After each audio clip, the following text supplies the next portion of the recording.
Hi friends, welcome back to Sakhi. సూర్య వెళ్లే దారిలో ఒక టీ బంకు దగ్గర ఆగి ఫోన్ మాట్లాడుతూ ఉంటాడు. ఊర్వశి మత్తుమందుల బాక్స్ని సూర్య కారు డిక్కీలో పెడుతుంది. ఆ తర్వాత కారునే ఫాలో అవుతూ వెళ్తుంది.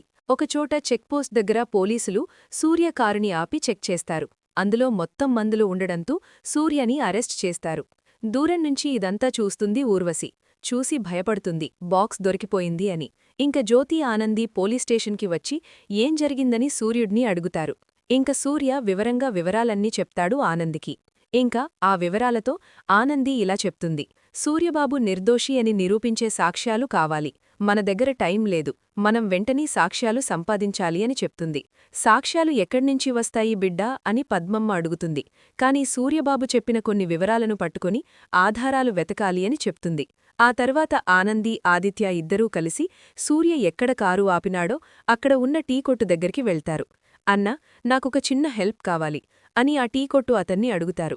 ఏంటమ్మా అది అని అడుగుతాడతను. ఇక్కడ ఉదయం లాయర్ సూర్యగారు ఇక్కడ కారు ఆపి ఫోన్ మాట్లాడుతూ ఉన్నారు. ఎవరో డిక్కీలో మత్తుమందులు బాక్స్ని ఉంచారు. అది మీరేమైనా చూశారా అని అడుగుతుంది ఆనంది. నేను సరిగ్గా గమనించలేదమ్మా, నేను టీ కలిపే పనిలో ఉన్నాను. కానీ ఒక అమ్మాయి ఒక బాక్స్ పట్టుకొని కారు డిక్కీలో పెట్టింది అని చెప్తాడు. అది విని షాకింగ్గా చూస్తారు ఆదిత్య, ఆనంది. మరిన్ని అప్డేట్స్ కోసం ప్లీజ్ సబ్స్క్రైబ్ చేయండి. Thanks for watching.